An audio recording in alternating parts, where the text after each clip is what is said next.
Hey guys, Megan Kelly here. Like millions of you, I love true crime content. So this summer, we created the show I always wanted to listen to. We're calling it MK Confidential. One case per week, 5 episodes, Monday through Friday. New episodes every weeknight. John Benet Ramsey, Chandra Levy, the DC Snipers, Scott Peterson, and some you've likely never heard of before. Search for The Megan Kelly Show wherever you listen to podcasts. You'll find it there.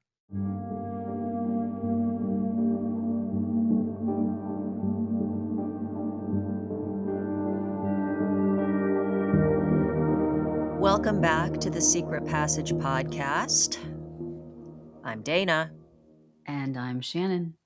And we are back to discuss an old case, a very old case, but probably one of the worst cases that we've ever heard of, and also one that really stood out as one of the worst cases for FBI profiler John Douglas, and many other in law enforcement and also the behavioral sciences.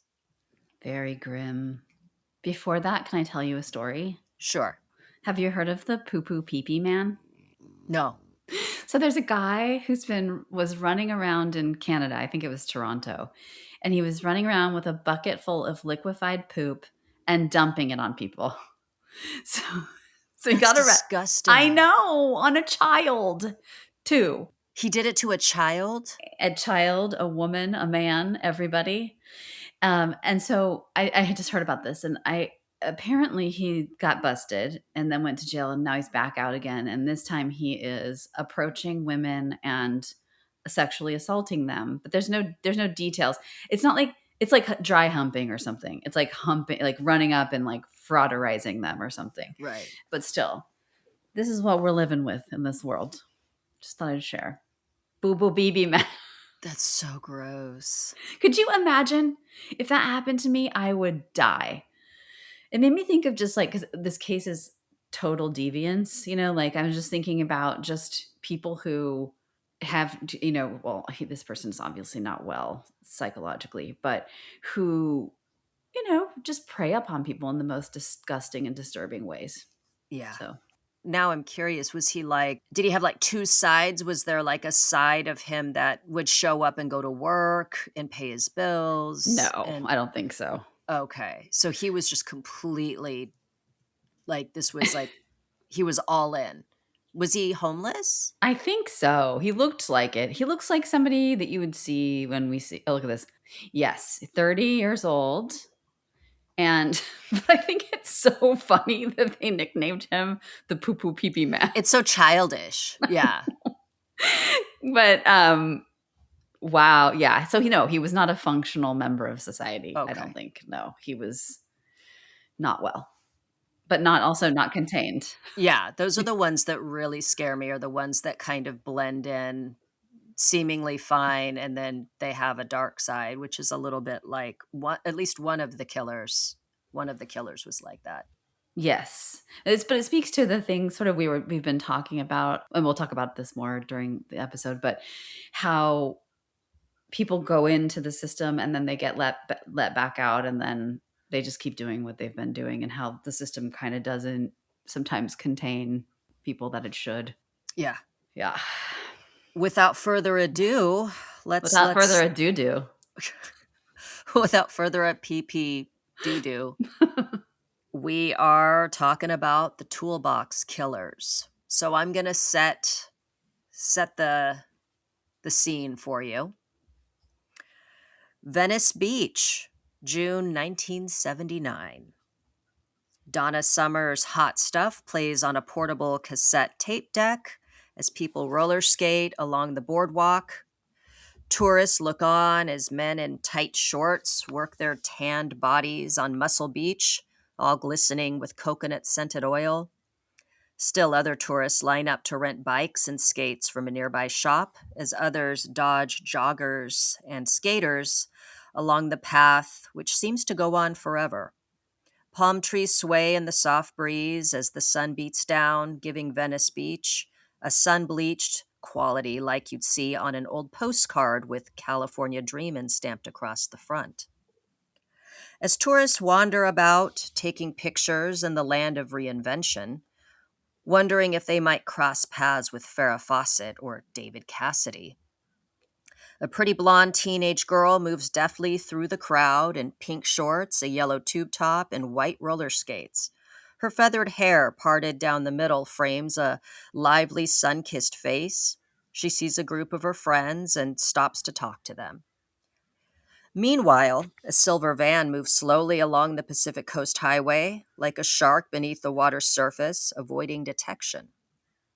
The passenger rolls down his window, and a nondescript man leans out and takes a picture. The pretty girl in skates, now immortalized on Kodak film. This time she's lucky, though. This girl is lucky. She stands safely surrounded by her teenage friends, and before long she disappears in a throng of joggers, cyclists, skaters, and general passersby. This pretty young girl on roller skates will make it home for dinner, will start her junior year of high school that upcoming fall, will fall in love, and will live a full life. The man in the van, along with his friend in the driver's seat, continues on down the road en route to Redondo Beach, about 13 miles away.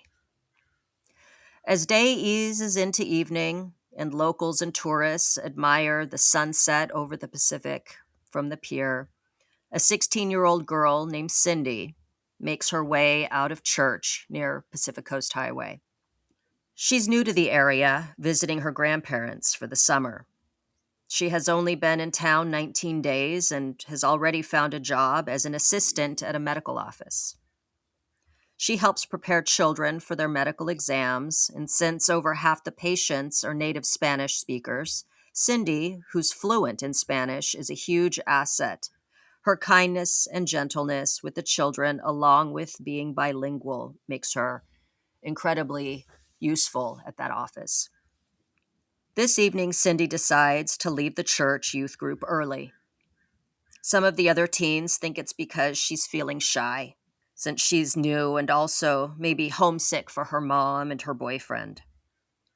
Cindy only needs to walk a few blocks to get to her grandparents' house. The silver van approaches. Having driven around all day, the passenger window rolls down and a man speaks to her, offering her a ride. This isn't unusual. Cindy is beautiful with shoulder-length blonde hair. Men try to talk to her all the time, even men old enough to be her father. Cindy politely declines and continues walking. She sees a kitten on her walk home and stops to pet it. She doesn't realize that the van has driven ahead and is now waiting for her to approach. After spending time with the kitten, Cindy does just that. She begins to pass the van, but is grabbed and thrown inside. Unlike the teenage blonde roller skater from that morning in Venice, Cindy will never turn 17 and then 18. She'll never graduate high school. She'll never see her mother at the end of summer and proudly tell her about all the money she saved up from her job. She will never soothe the nervous children before their medical visits, and she will never have her own children. Because the men in the silver van, Roy Norris and Lawrence Bittaker, will rape and torture her and then finally strangle her to death. When Cindy Schaefer begged those men to let her pray before they killed her, Bittaker told her, "There's no God here, only devils." Cindy was driven into the San Gabriel Mountains about an hour and a half away, and her body was dumped off a mountainside. This was the beginning of a string of kidnappings, rapes, tortures, and murders committed by a duo that became known as the Toolbox Killers. Cindy Schaefer was their first victim. Oh, man. The first victim of an endeavor that was meticulously planned out over a very long period of time by Lawrence Bittaker and Roy Norris when they were inmates in San Luis Obispo. I think it was the men's colony. Yeah, the culty yes. sounding It men's does. colony. It does sound like a weird men's cult. But yes, that is where we begin. I'm sorry, I'm a little bit speechless. This was a very disturbing, to say the least, case. I remember hearing about it when I was, gosh, in junior high school, reading about it. I was interested in reading about these true crime cases going back then, even. And I think I actually learned about them via, maybe it was the book written by John Douglas or maybe a different investigator. Mm. But I remember that they had the silver van that they named it Murder Mac. And then I remember being like a teenager, and if I'd see like a van, I'd be like, "Oh no, there's Murder Mac."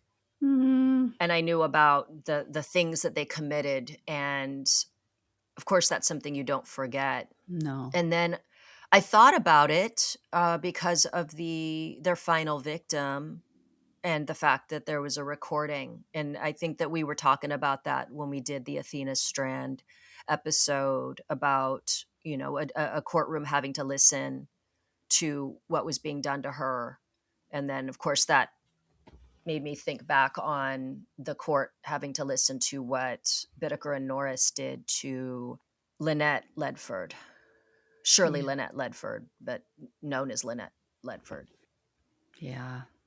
I heard about the case later, I think. I don't think I knew about it when I was a teenager, even though it was in California. And I was living in Northern California. I remember I came across the transcript and I had a moment where I debated with myself, like, do I really want to read this? And I did. And it haunts me to this day when I think about it. It's something I can't forget. And it's interesting looking at the case now because it's, Tim grew up in Venice Beach and, sort of lived on the boardwalk basically with his friends. And it just feels so close to home, like culturally close and also close to our in age to us. I think we're a little younger than they were, right? Oh, 100%. Yeah, we're like 10 years younger. They were already 13, 14, 15, 16, like they were already teens. And we were just little. We were like in elementary. They were perfect though, right? Like they were the girls I looked up to. Yeah. Like they were all like they all sort of epitomized that time. Like California girls from the 70s and 80s. Yeah. Like beautiful, just full of life, all of them. Yeah. Mm-hmm. They were the California dream. Yeah. I grew up in Oregon. And so I would always look at Southern California as the place you aspire to be, that everything is good there. You've got the sunshine, the palm trees. And of course, at that time, and I was a big Xanadu kid. So it was just like the roller skates and the feathered hair and the disco, and everything just felt very buoyant. Like, I'm like in like, it raining 300 days out of the year in Oregon and like just looking at Los Angeles as like, that's where you go to become a star. That's where you go to live the good life, and so it's that juxtaposition that's just so there's something about Southern California, like Los Angeles in particular, it's of two minds. Kind of, you have this glitz, this glamour, this luxury that feels like, that anything is possible. Mm-hmm. And then on this other side is horror. Oh, CD. But it's the Just type of absolutely. horror. Yeah. It's funny. It's like desert horror or like hot, sunny horror. I remember one time I was with Liza, my friend, who's now an editor when she was doing her editing training in Portland. It's funny. We went to like get her set up for her Avid training. And it was a big deal because she had to move there for a while just to do the training. And so I drove up with her and we went to this Blockbuster Video, and we had both been in film school at Berkeley. And like the guy behind the counter, of course, was a total film nerd. And he was like, we were talking about film noir. I don't love noir. But he's like, he was talking about Fargo or something, some movie with like a lot of snow. And he's all, I'm working on a theory about film blanc. But But when I think of LA, it's that whole like Black Dahlia. It's like the dry, gritty, dirty, that kind of horror, beach horror. That you could be out in the sun and having so much fun and with your friends and waiting at the bus stop and like a block from the beach, and you're just feeling like free, and somebody comes to you in their van and says, "Hey, want to ride, ladies?" Like a Juicy Fruit commercial or something, and like you say yes, and it just turns into this abject horror in the hills. Yeah, well, that's what I think about. I'm imagining, like, for example, Cindy Schaefer being pulled into this Ugh. van, just like very close to the Pacific Coast Highway. And meanwhile, on the pier, there's like the evening jazz music is playing because they have those Ugh. festivals during the summer. And it's just everybody is like having fun. You know what I Yeah. mean? And then there's this contrast. And then the contrast later when they're like, it's like the middle of the day, right there on PCH, just pulling Yes. girls in and just taken off. And like you've got that again, they're being beaten and ravaged inside the van while right outside the van, feet away, people are just roller skating and, Ugh. drinking sodas and listening to their music and just thinking about what they're going to do that day. And that's where it's not like a when you think of horror, when you think Yeah. of everything sort of like being dark. Yeah, it's like palm trees and bright sun and 90 degrees and tumbleweeds. Yeah, Right. they sort of epitomizes that era of like the 70s to early 80s. Like, who the hell hitchhikes anymore? No one. It reminds me of my friend Cindy and I when I moved to UC Berkeley. We were driving on the 80 and we were getting back on to go back to Sacramento, and we were in my little Volkswagen Bug, with the convertible top down. Yes. And there was like hippie hitchhikers, and we were like, "Hey, yeah, maybe we should stop and pick them up." And so we pull over, and the hitchhikers are like, "Yeah!" And they come like running up behind us, and I'm all, "No, no, we can't." And I drove off, and I totally left them in the dust. I felt so bad, but like, who would ever pick up one, and who would ever be one? Not these days, no one. But it epitomizes it because, like, you think about it, like the van, the carpet. My friend's dad had a carpeted van. The sort of like ice chest, like, want a cool drink, ladies. It's just got that. It's just so time capsule of this era that no one would ever. I mean, you could not do that today. No. The thing that's interesting about each one of these victims is they were loved, they had homes, they were not troubled teens. No. They all were happy, well-adjusted girls, And not naive either, really. I mean, the reason Lynette got into the van was because she recognized Bittaker. Bittaker from coming into her job. She Yeah. thought she'd be safe. Yeah. Ugh. Yeah, because Cindy was the only one who was not a hitchhiker. She was the only one that was actually like, yeah, no, I don't want to ride, you know. So I guess we can, now that we've established our first victim, Cindy Schaefer, her name was Lucinda Schaefer, but she went by Cindy, who was taken in late June of 1979. And let's go ahead and kind of travel back and look at who these guys were. Lawrence Bittaker and Roy Norris, uh, the Toolbox Killers. A couple of real doofuses. Well, Bittaker was, He's a smart doofus. yeah, that's the chilling part, is he was the brains of the whole operation. So the Toolbox Killers were Lawrence Sigmund Bittaker and Roy Lewis Norris, who I guess we can just refer to as Bittaker and Norris just for ease. And yeah, they terrorized Southern California in 1979, the LA County, Los Angeles area. And the way that they earned their nickname was because all of their weapons of choice were tools, like literal tools, pliers, wires, an ice pick, sledgehammer, things that you would find in an actual toolbox.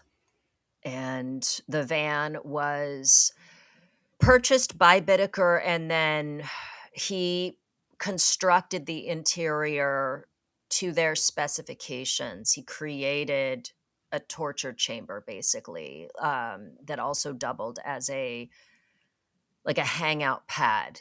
Hence the shag carpeting. There was a bench bed that he had installed or built in there, and then always had, well, as they called it back then, grass, marijuana and beer, sodas, and things like that in an ice chest. So it was A bachelor pad. a bachelor pad fit for two serial killers. So during this, I guess you could call it a spree. It went from about June to, I'll say November 1st. Halloween night leading into morning was the final. They killed their final victim before they were apprehended. So it was a spree that took place, and in that period of time, they had kidnapped and murdered 5 teenage girls. So we'll go back to the beginning. Let's learn about these guys. Lawrence Bittaker was born September 27th, 1939, in Pittsburgh, Pennsylvania. He, unsurprisingly, had a really awful childhood. He was not wanted. His mother was a teenage girl. He was not wanted. He was bounced around a lot, from living with relatives to living with, I think, in and out of like some foster care. He was abused by his mother's various boyfriends. I'm not sure if she abused him herself or not. The mother, that's the one who adopted him, the aunt, she was the one who had put out cigarettes on him. So unwanted by his mother, abused by mother's boyfriends, abused by relatives, and he struggled, of course, quite a bit to fit in. Knew from an early age he wasn't wanted. No one wanted him. Mm-hmm. He then started to exhibit some troubling behavior. Of course, he liked to break into people's homes. He liked to kind of terrorize people by making it clear that he had broken into their home and had actually just moved things around to unsettle them. He was like a kind of a peeping Tom. He'd observe people, stole. A lot Yeah. of what you would see with antisocial type traits, and Mm. displayed early behaviors of sadism, which I guess you would count that kind of terrorizing people as sadistic behavior. Oh yeah, he also did hurt the animals on the bunnies. They had rabbits, and Right. yeah. That's what you find in early serial killer behavior. He hit all the kind of marks of what goes into a serial killer. Mm-hmm. When he was originally put behind bars, he was administered an IQ test, and he tested extremely high at 138. He had an IQ of 138, which borders on genius, I believe. Mm-hmm. Extremely intellectually intelligent and skilled. He was skilled. He was good at things like, probably would have been really good in engineering. He had a strong capacity for things like like technical type stuff, mathematics, etc. Eventually, he was sent to prison after stabbing someone at a Ralph's supermarket. He had decided to steal a steak. He had the money. He Mm. had money. He just, again, he wanted to steal, and wanted to see if he could get away with it. And so he had like a knife hidden just for, I guess, his own, like if he was to be apprehended. And of course, a clerk caught him, approached him, and Bittaker reacted very quickly and stabbed the guy. And the guy narrowly escaped death. Mm. And Bittaker was put in prison, where he met Roy Norris. Roy Norris was born February 5th, 1948, in Colorado. He also was not wanted. His parents, the mother found out she was pregnant, and to avoid the stigma of being an unwed mother, she and his father married, had him, but didn't want him, and made it clear that they didn't want him, that he was an accident. And I believe he ended up in foster care, right? Yeah, I think that all his siblings, yeah, they kind of were like, we don't want you guys, and Right. then left them all. Yeah. He was a rapist. He, from an early age, was showing that he was a pervert. I think he said something very sexual and inappropriate to his aunt. Mm. He ended up as a serial rapist and had gotten in trouble for it previous times, but he nearly killed a San Diego State University student when he assaulted her. Just like took her completely by surprise, just jumped on her, threw her to the ground, and began slamming her head into the ground. Prior to that, I believe he had sexually assaulted like a Burbank housewife, I think, right?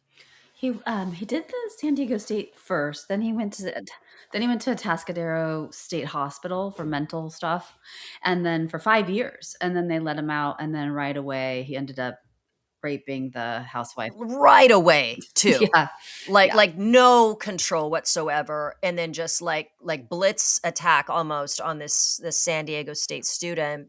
He's just absolutely evidence that rapists and child molesters will always reoffend. They seem to just really have no control. So after the housewife that he assaulted, that he raped, he ended up at the men's colony in San Luis Obispo, where he ended up meeting Bittaker. And the two men became friends. It's interesting.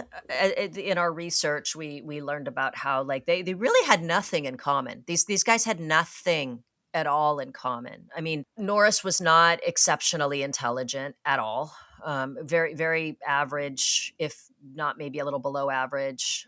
No self control really. Whereas Bittaker was a much more measured and kind of pragmatic individual, even about his criminal behavior Hmm. was a lot more kind of careful. But they ended up becoming friends in a jewelry making class. I would love to see the jewelry they made. Well, apparently they made crosses because Yeah, Bittaker had a thing for crosses, dating back, I think, to, was it his mother? yeah, I think so. She Yeah. wore a cross, so it wasn't about any kind of religious significance. It was just, I think, a reminder of his mother who abandoned him, and that comes into play later. Yeah. But the two bonded over like shared fantasies. Hmm. They began to kind of share a dream about picking up teenage girls and raping. I don't know, did killing come into play or always, or was it just raping? I think it was just raping, but I mean, the killing became again the pragmatic Bittaker was like, "Hey, we have clean to up. kill her." Yeah. Yeah. So it was about picking up, torturing, and raping a teenage girl for each teenage year. So 13, 14, 15, 16, 17, and 18. So originally their goal was 6. Yeah. And that they would have this van Hmm. that they would trick out Hmm. and cruise along the Pacific Coast Highway and just find pretty teenage girls to do this with. And so this kept them going, and they would just talk on and on in detail about how they would do these things. And they started to put a plan into motion. And this is when Bittaker gets out, right? And then Norris is still in. Yeah, but Norse gets out not long after. But Bittaker keeps in touch. And Bittaker has a real job when he gets out, and he's living amongst other people and going to work, and meanwhile just continuing with this fantasy, building the van, all of that, getting ready for Norris to come out. Yes. Yeah. Okay. Interesting thing about Bittaker is when he gets out of the men's colony and he sets up shop in the Los Angeles area, Yeah. he gets a job as a machinist, making like $1,000 a week, which for 1979 is a Huge. shit fucking ton of money. He could have afforded to like rent like a nice apartment or house even at that also he has no dependents. Like he's just this money is all his. He's got a good fucking job. He chooses to live in a motel. The thing about the motel that he's living in is that it is one frequented by kind of party teens, like party young people, like young people that are aimless, that maybe don't have jobs, or they have like under the table, like just kind of pick up jobs, and that their priority is like smoking pot and drinking. And Bittaker chooses, instead of living in a nice house like a normal grown-ass man, he decides to live there because he becomes the guy that they know that they can go to if they want grass, if they want liquor, if they want beer. He kind of positions himself as someone who can assert dominance and power, essentially. I think that's the same reason why he likes Norris. Like, I think he's the like older sibling or something. But it's funny. I have this weird thing. Part of me has a charitable view of Bittaker in a weird way. Like, I see his moves as you can see it from different perspectives, but part of me thought he chose that place too because he's just not comfortable anywhere else. You know, it's like a class issue. You know, it's like his socioeconomic status has always been kind of like fringy, it seems like. And so I can't imagine him like moving into like Beverly Hills or something, you know? Oh no, but like, I mean, not even yeah. an apartment. Yeah, I know. That's the I thing. know. Like, sure, fine. How about a studio apartment? You're living in a fucking motel. Would they rent to people though who are ex-cons? I mean, I'm sure there are programs. I'm sure they have programs. I just wonder like if there was a halfway house element, like he couldn't maybe get it, but I'm sure he could with his money. But I don't know I don't know the situation with people coming out and like whether they do a background check and if you're yeah. I don't think that it's like ex-cons are have to live in motels. I mean, I would think that there are, I mean, especially with a parole officer advising him like these apartments are good places, whatever. He's literally living in a motel that is filled with teens or young people. When I say teen, I mean probably 18, 19, whatever. Yeah. But he's living there and he ends up overhearing this girl Tracy, who's like 19, I think, and she's on the phone. She's one of the ones that kind of hangs out with the other teens and knows that Bittaker is the go-to if they want like drugs or alcohol or whatever. And he overhears her talking on the payphone, telling her parents that she's pregnant, that she's discovered that she's pregnant. And it's a bad phone call because they essentially disown her. But Bittaker overhears and he offers to help her. And thus begins this odd kind of paternal relationship where he is giving her like paying for doctor visits, driving her to and from doctor visits. And he tells her, whatever you need for your baby, I'll help you. And it's interesting because at one point, I think they have like a spat or an argument, and he pulls a gun on her. They're in his van that he's, been working on and outfitting. And he pulls a gun on her and he says, the only reason why I haven't killed you is because you're pregnant. Mm. she ends up fine. Like, she's interviewed in this documentary, and she's just freaked out. Like, her pregnancy is what kept her alive, because who knows, Mm-hmm. right? Mm-hmm. And I don't know how serious he was when he said it. Mm-hmm. I mean, I think a lot of people would say, well, duh, he ends up going and killing all these people, but he does it in conjunction with Norris. Although out of the two, I think he truly was somebody that would kill and like not blink. He almost killed the clerk at the grocery store. Although that was like an impulse that seemed uncharacteristic of him, given his tendency to really think things through to their like logical conclusion, right? Yeah, it shows that switch though, the switch that goes off.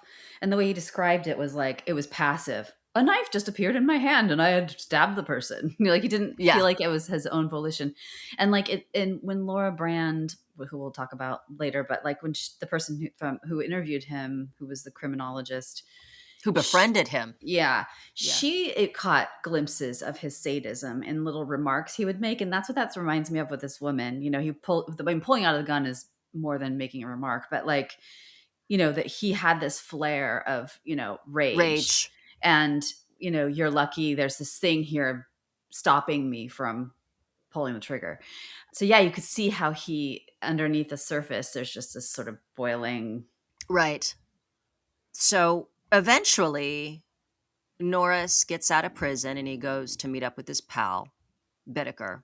And they start laying the groundwork for this plan that they have. Scouting out parts of the San Gabriel Mountains where they will take the victims. They break into like a fire road. They find a fire road there that's secluded, and they break the lock so that they can access the road. And they take pictures, and you can see in the pictures like pointing to the edge of a cliff where they plan on disposing of bodies, pointing to like the mountain ranges of where they are, pictures of the van. And all of this, they're sharing with this friend of theirs that's, I think, still in prison. Yes, I have his name. I think they had actually in prison too been talking with him about. Oh, he partook in their brainstorming sessions. Right. Joseph Jackson. Yes. And so he would receive these pictures and letters and things like that. And it really shows the careful planning that I imagine Bittaker was completely behind all of that. I picture Bittaker being like the jockey and Norris is like the horse that's just waiting for like the gun to go off so he can just fucking take off, galloping. And then on that fateful day at the end of June 1979, Murder Mac is all set to go. Sorry if you can hear my dog snoring.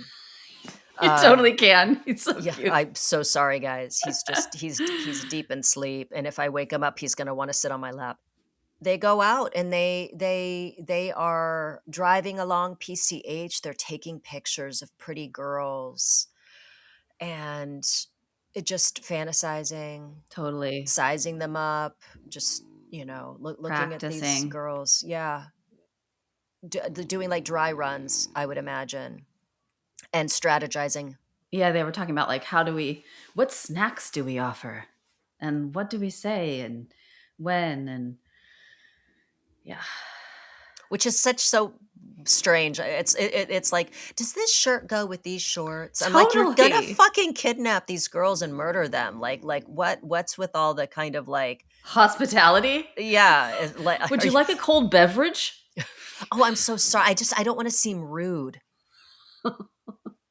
That's when they happen upon Cindy Schaefer. They'd been driving around for, what was it, 15 fucking hours? Like in that length of time, they could have gone from from San Diego to like Seattle, Washington or something like that. Like they were they were just driving forever. And this is when the 70s when gas was really expensive, right?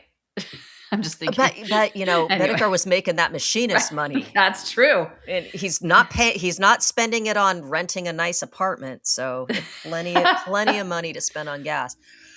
But yeah, they pick up Cindy Schaefer, and she was the description that comes up a lot. I found this really sweet kind of profile on her online. You know, it was hard to find out too much about a lot of the other girls. There was a little bit about Andrea Hall from her sister, and nothing. I couldn't find anything about Lynette. Just very, very brief. But Cindy was gentle and kind are the descriptions that come up about her, and smart. She was smart, and also had big dreams, big plans. I mean, she had legitimate plans. There was nothing aimless about her. She had she was very focused. And wasn't from there. I mean, she had been living she was born in Texas. I know her parents divorced. I think she had been living in Oregon for a period of time. In Mexico City, she had learned Spanish. That's why she was fluent in Spanish. And her mother was traveling. She was working, I want to say, in Mexico City. And her brother was in college. You know, and initially when a lot of these girls, quote unquote, disappeared, you know, there was nothing that it's not like today where there's CCTV footage or cell phones or anything to track movements. They thought perhaps she had gotten so homesick that she had traveled to Mexico City to meet up with her mother, but then her passport and all of these things were found in her room. She was living with her grandma. Yeah, she was there for the summer. Okay. Just to work. She was supposed to work for the summer and then meet up with her mother after. Oh, God. And so that was the thing. They were like, wait a minute, nothing is missing. Like there was nothing missing. They contacted her brother who was going to college, I think somewhere, maybe University of Missouri. He had not heard from her. And so then, you know, you think she had to have been kidnapped. Yeah. So that was, you know, they kidnapped her. They terrorized her. They didn't have like, I mean, this is a crude way of putting it, but they, you know, she was kind of their test subject, if you will. Like, you know, that she was the one that Norris was like, what do you mean we don't have to kill her? And Bittaker explained, no, she's seen us. You're already, this would be your third strike. Like, yeah, like duh. Yeah, like we have to, you know, we have no choice. And so I believe Norris threw up because it freaked him out, like trying to, she wasn't dying easily. No. From strangulation. And so I believe it was Bittaker that then fashioned using undoing a wire hanger and then wrapping it around her neck had killed her that way.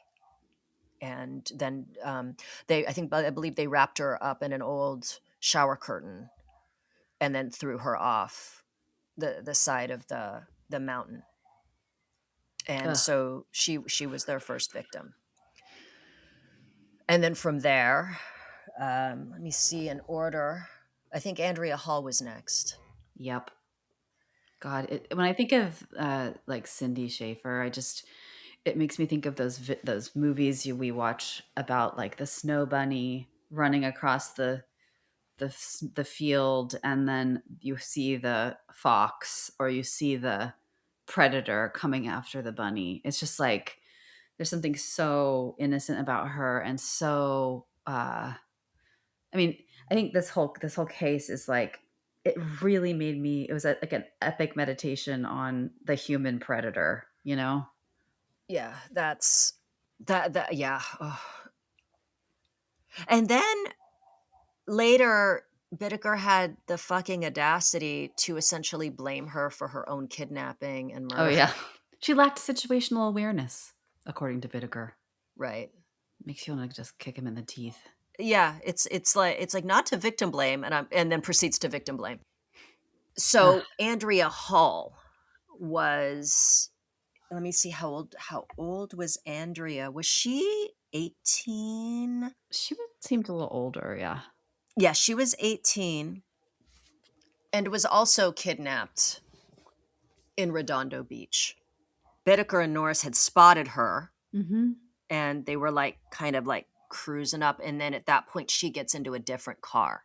If only they had just given up at that point and went to look for someone else. But they didn't.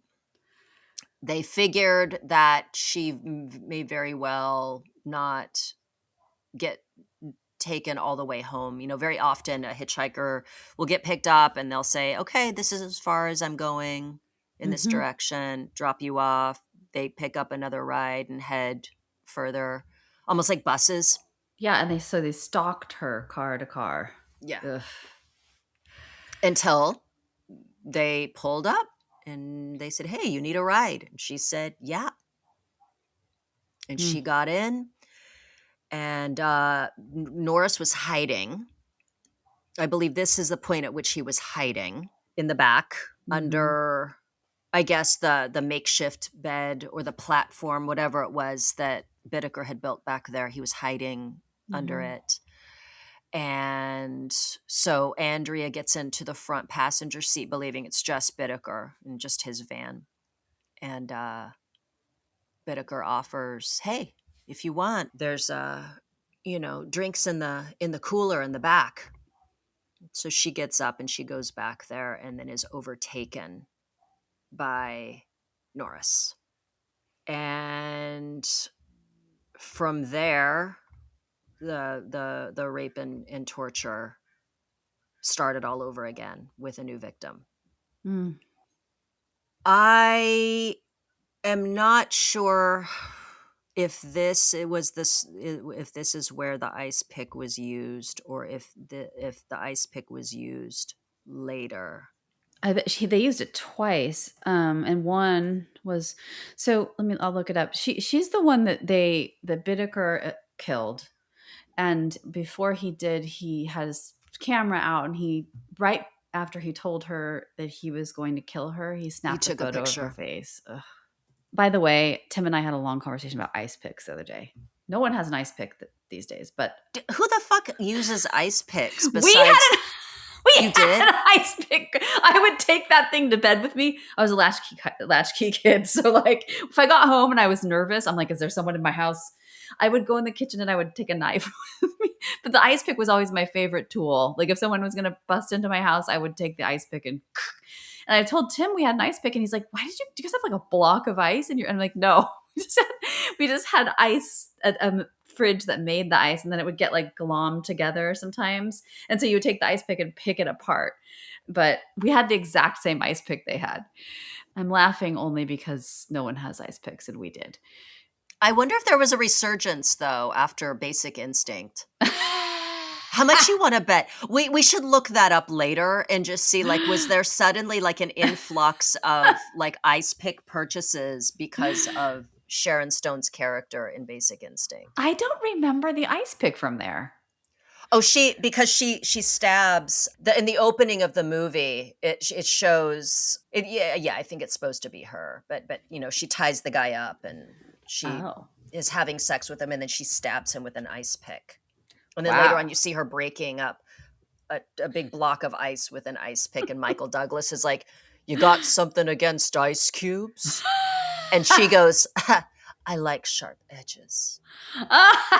Anyway, I don't know why I remember that. I remember nothing about that movie except for the dialogue is so bad in that movie. Yeah. So I couldn't find it. It would take me too long. But I think she is one of the people that they use the ice pick on. Yes. Her, and then I believe one of the 13-year-old girl later. Yeah. So, and that is the thing that Norris and Bittaker enjoyed, was having a Polaroid camera, because they could, take obscene pictures of their victims and force them to do lewd things. and then they would photograph them. And then, of course, also the sadist Bittaker letting Andrea Hall know that he was going to kill her, and then capturing her expression, her reaction. And then they would use these photos essentially to jack off to. Like they would like share them back and forth like porno mags. Yeah. And so Andrea Hall was also taken to the San Gabriel Mountains. I don't think that they killed her beforehand. I think they killed her in the Yeah. mountains. Mm-hmm. And then pushed her body off the ledge.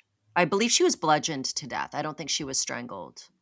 Yeah, all I know is they threw her off the cliff and they took a Right. photo of her before. And I think it was Bittaker alone who did that. I want to say they sort of blend together in my mind. It's hard to distinguish because they did a lot of the same things with the different Right. girls. I think Bittaker took her off to separate to rape her away from Roy Norris because he wanted to do boyfriend girlfriend stuff. Was that her or was it someone else? I don't remember. But there was, he would do that because he felt weird doing the stuff with Norris there sometimes. And then he killed her. Yeah. Oh, God. They never found her body, by the way. There's a pattern. I mean, that the pattern is that they kidnapped, they raped each one of the victims, they terrorized each one of the victims, they tortured each one of the victims, and then murdered them. And so after Andrea Hall, we come to 2 victims. Both of them were named Jackie, but one of them went by Leah. So Jacqueline Leah Lamp, known as, I think she went by Leah Lamp, who's 15, and her friend, 13-year-old Jackie Gilliam. So Leah and Jackie were kidnapped in Redondo Beach also, out hitchhiking. Because there were 2, it presented a little bit of an issue, because one of them was able to jump out of the van and start screaming. And then I believe Norris jumped out and like socked her and pulled her back into the van. And then Bittaker was like just saying, "Oh, bad drug trip." Oh, God. They hit her in the head with that sock filled with lead balls. Yes, like a sap, I think is what it's called. And she was right there in front of the tennis courts outside of the van. Yes. Yep. So close. And they kept these 2 alive overnight. They took turns sleeping next to the girls in the van, which I can't imagine. I cannot fucking imagine the terror. And then they were photographed doing obscene things. Again, 13 and 15. They were photographed doing lewd acts and posing. And in one of the pictures, you can kind of see a black eye forming. And making her smile for the camera.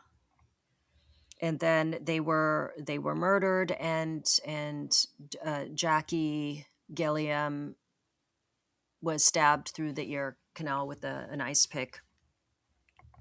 In both cases, with Andrea Hall and with Jackie Gilliam, the ice pick didn't kill them. It was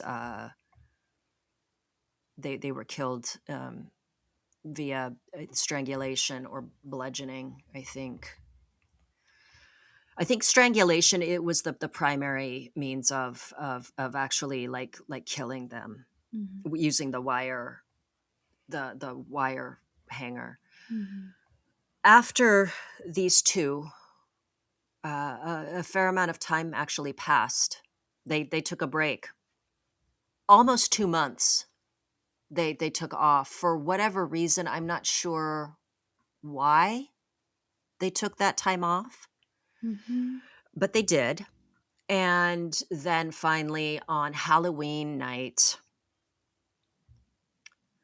they got their final victim. And this one was not along the beach. This one was actually in like Sunland, which is a part of it's LA County, but it's kind of like near like Sun Valley, like off the 18 freeway. If anybody is from around here, like you know, she had left a Halloween party. Lynette Ledford. Her name is Shirley Lynette Ledford, but she went by Lynette Ledford, and she had left a Halloween party and was heading home. After attending a Halloween party, Shirley decided to hitchhike home. Oh, God, why? Why hitchhike? Sorry. I know, I just dude. don't understand. I know, I guess the news wasn't getting around. I guess they had no bodies. There was nothing in the newspaper. Like women are being plucked off the streets and murdered because they didn't know. Yeah. Okay. Yeah. But Lynette sees Bittaker driving the van, and she recognizes him as having come into her job where she worked in. I think she was in a restaurant working in a restaurant. She was 16, and her picture's so haunting. There's this picture of her that is just absolutely haunting. She looks just very, very sweet, very angelic looking. Just a 16-year-old girl, you know. Nothing tough about her face, just very soft. And what stands out about the case of Lynette, and which is also a classic, the classic undoing of so many of these kind of sadistic serial killers. What ultimately becomes their undoing is the arrogance and the recklessness that starts to happen once you've been getting away with something. Mm-hmm. They decided to leave after torturing and murdering Lynette Ledford. They decided to leave her body out in the open, naked. At this point, it's like, are you guys trying to get caught? Because they were also telling their friend everything they were doing. And the reason why, according to, I don't know if it was Roy, I think it was Roy Norris who said this, that Bittaker wanted to see the reaction. He wanted to read about it in the news and to see how people reacted to this poor brutalized girl whose she was, the wire was tied so tight around her neck that her neck was like the size of like a half dollar, right? Yeah, they said a silver dollar, and it was, Yeah. and Norris did it. That's really interesting about Bittaker. I didn't know that, and that tracks with his sadism and his like the way he likes to see people terrorized. It's like not only did he terrorize the victims, he wanted to take it to the next level and terrorize the public. Yeah. So what is remarkable about this case, aside from this particular murder, aside from the fact that they did something different, which is that they left her out in the open, they had recorded it as well. They had recorded her torture with a cassette tape player, and so she was found. Someone had thought that she was like a leftover Halloween prop at first. Because imagine just how unsettling it is. You can't imagine what you're seeing. So you try and make sense of it in your own mind. Just like the Black Dahlia when they thought that she was a department store mannequin. Yeah. Oh, and Bittaker enjoyed playing the tape as he drove around in the van. The sounds of Lynette being tortured and brutalized. So what happened is Roy ends up telling his buddy that's not in prison, his buddy that's actually, was out on parole, for also a convicted rapist, but this convicted rapist had daughters about the ages of these victims, and Roy Norris discloses to his friend about what they had been doing, how they'd been raping, torturing, and murdering these girls. And he thought it was bullshit until then, Until he saw the news and he saw what had happened to Lynette, and Roy kind of saying, yeah, that was us. And this guy had also been unsettled by the way that Roy Norris behaved around his daughters. And so he took it upon himself to call the cops and to tell them what was going on. And so the way that the police got Roy Norris, he made it real fucking easy for them, because he was selling grass. And he had the grass. The devil's lettuce. Yeah. Fully visible, open on like the passenger seat of his car. And so the cops busted him for that.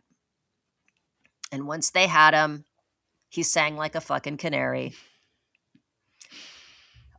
Put everything on Bittaker pretty much, and then negotiated a plea deal that he would testify against Bittaker if he himself could be spared the death penalty. And that is where we're going to leave off today, because we have covered a little bit of the background and the murders themselves. So we're leaving off here today with Norris and Bittaker were apprehended. They're in jail. Norris has negotiated a deal with law enforcement, and the poor fucking DA presiding over this case. He's such a sweetheart. His little mouth. I know. He's adorable. He had to get through the fucking Manson murders 10 years prior. He's all lucky me. Yeah, and then here he is with this one. Stephen K. He's the sweetest guy. Yeah. I can't believe Roy gave up his BFF. I mean, is he capable of having a BFF? Really? Like, I know. But next episode, we're really going to get into how they formed this friendship, this unlikely friendship. Their bromance. And also just what I find fascinating is separate from each other. Mm-hmm. Was Bittaker destined to be a murderer? I don't know. He's definitely a sadist. He was 100% a sadist, and he had a short fuse. Maybe it was inevitable. Not this. I don't think that he was necessarily ever going to be a serial rapist like Roy. I think they combined. It was like the grotesque, like. Mm-hmm. I think of this sounds terrible, but like Wonder Twin powers activate, and they like joined together and then became this. Yes. But separate from each other. I think that Roy Norris probably would have just been a serial rapist and then eventually caught and thrown in prison again for an unacceptably short period of time before he's let out again. Bittaker, I could see being eventually killing someone. Yeah, in a rage. Maybe not raping. But more of like an impulsive, like freaking out. But anyway, we'll discuss it more in our next episode. We'll get into the trial, what was on the audio tape, and the aftermath. And we'll discuss also Laura Brand, the criminologist who formed a friendship with fucking Lawrence Bittaker while he was in San Quentin. Yeah, and then we'll talk about what we think about, would we have stayed in the courtroom and listened to that tape? Also, can people be rehabbed? That whole issue. So when I was talking about this with Tim, he mentioned, why is there so much of a focus on true crime these days? And I don't know, I had a thought about it, and I would love to hear your thoughts about it next time when we talk about it. Because, I mean, it's crazy to me that we prepare ourselves for all, I imagine early humans, right?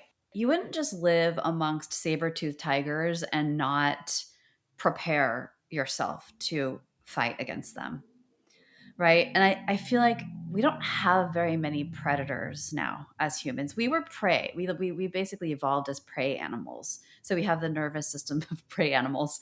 But we live in a world where we just don't have that many predators, right? And so nowadays I feel like we focus on things like viruses or illnesses like cancer and human predators, right? As like those are the threats to us. Or natural disasters, I guess, too. But just the whole phenomenon, like, and at the same time, we don't really adequately prepare ourselves or for protecting ourselves against them. You know what I mean? Like we're not learning self-defense as children in elementary school. I mean, I know that like this isn't to us it seems like it's more widespread than it is because we're hyper focused on true crime. But it is still a threat. And like it's weird to me that we're so fixated on it in a way as a culture or some of us, but there's such a lack of real taking up of the self-protection thing, right? Like if those girls had known jujitsu or had like a thing, brass knuckles on them or pepper spray, it would have been a different situation. Yeah, I think that there's some of that. There's also, I've been reading that book, Mm-hmm. Morbidly Curious, about why it is that we can't look away. I mean, I think it's always been human nature. I mean, look, they used to Yeah, have hangings in town squares. totally. People loved to, I'm not going to say loved, but they were so fascinated by these things. And Yeah. I think we always have been. It's again the rubbernecking. It's not that we are bloodthirsty and take pleasure in the suffering of others, but it is fascination, fear response. I mean, first of all, we Mm-hmm. we will all die. Like that is inevitable, Yep. and we understand it, we recognize it. And so by observing the untimely demise of another person, it's a reckoning. I think every time we see something, it's a reckoning. And then, of course, I think through the grotesque, uh, things, the torture, the murder, and stuff of these people. There's also, I think, for a lot of us, I mean, I guess we would count ourselves in the true crime community, but alongside people like Annie Elise and Stephanie Harlow and Derek and all that kind Yeah. of stuff, it's there is a bearing witness. There's an empathy, a profound compassion and empathy for not just the victims themselves, but the families that Mm-hmm. are enduring these things. And I think there's a little bit of a, there, but for the grace of God, go I. Mm-hmm. We never want that for ourselves, so we try to tell their stories and also just I guess encourage others to kind of bear witness to the suffering of others and to be loving and compassionate. So that sounds weird, talking about loving and compassion in something like that, except that that's all I feel when I cover these cases and I look at these girls and I think like I was them, we were all them. Oh my God. I'm so surprised something like this did not happen to me.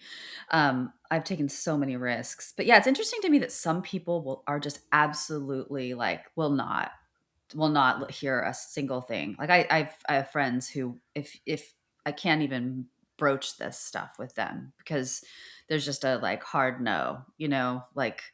And then one of our listeners made a comment on our Instagram page about how kind of like ingesting this content can make you so it can hurt you, could be really harmful for your psyche. And I don't feel that way. I mean, it is the cumulative nature of stuff like this does drive people to. I mean, one of the investigators in this case killed himself and talked about this case in his suicide note. So it's dangerous, I think, in a way sometimes, because it's like, can you live with you can't forget what you've seen and heard. And so I personally can handle it. And I know people use stuff like this as a compassion practice. I'll subject myself to this as a way to arouse like a tender heart or, kind of cultivate a tender heart. But it's so interesting to me that some of us do not have that morbid curiosity or have it on a lower level, like, or tolerance. Dude, funny story along those lines. I had a professor, not a professor, my rowing coach when I was in college. The movie Seven had come out, Oh, and she was just had gone to see it and was like thought that it was just going to be like a thriller. Of course, it's basically a horror movie.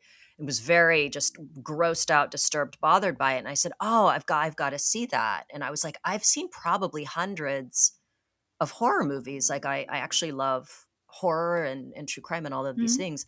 And she was like,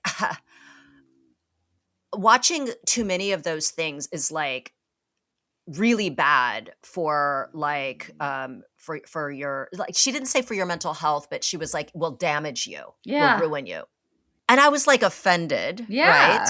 And then not long after that, I'm like wandering down Telegraph Avenue, and I walk into a bookstore, and I come across Men, Women, and Chainsaws Oh, I love by that book. your former professor. Yes. Carol And Clover.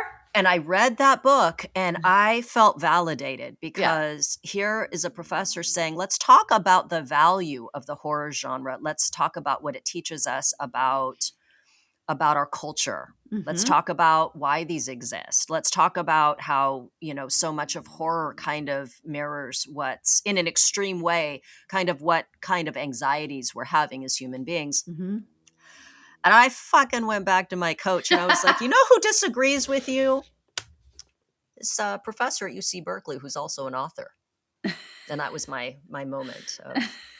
So all that to say, I understand that that consuming this kind of content, absolutely, I'm sure for some people it would, but it depends on how you take it in. It depends on how you synthesize this information. And it just depends on who you are. It's not, you can't blanketly say that. There are plenty of people who immerse themselves in this work, and are there, they carry something for sure. Yeah.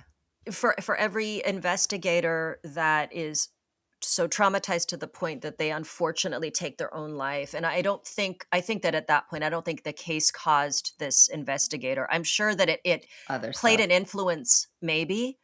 But for every guy like that, there's a DA, Stephen Kay. There's a Derek Levasseur, who's a detective, a former detective, and a Crime Weekly podcaster. He's so cute. Yeah, but like there's these people. So I take that. I respect that. I understand that is probably true for some people. I'm going to be 54 years old this year. I've been interested in true crime and horror from a disturbingly early age, when my babysitter would put on horror movies for me when I was 4. So I think I'm all right. Yeah, Tim and I are talking about that too.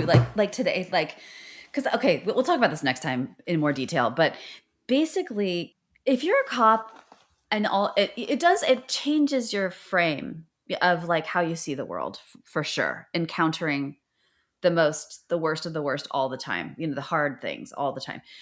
And lots of cops have PTSD. Lots of cops have a lot of depression, alcoholism, all that stuff, because it is hard. It's like your world is full of difficult things and people, and watching people suffer. So Tim was saying, okay, so what's the difference then? Because I was like, I don't know if I could listen to that tape, and because it would be like real. And he's like, well, what's the difference between you watching it on a movie and hearing the real thing? And I'm like, there's a difference. Like, I haven't gone to war. I wasn't in the room. Yeah. It's like I can sit and watch Saving Private Ryan. Yeah. However, if I was on if my buddy was in a ditch and bleeding out, like, yeah, very different. Very there is a distance, and that's the other thing too with this content is, we are at a distance. We're not on the front lines the way that many of these people are. So yeah, we will pick this up in their next episode. And thank you for listening, guys. Please give us a 5-star rating. If you'd be so kind.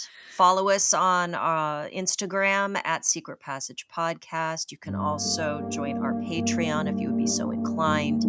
And we appreciate you, and we will see you next time. Bye. Bye.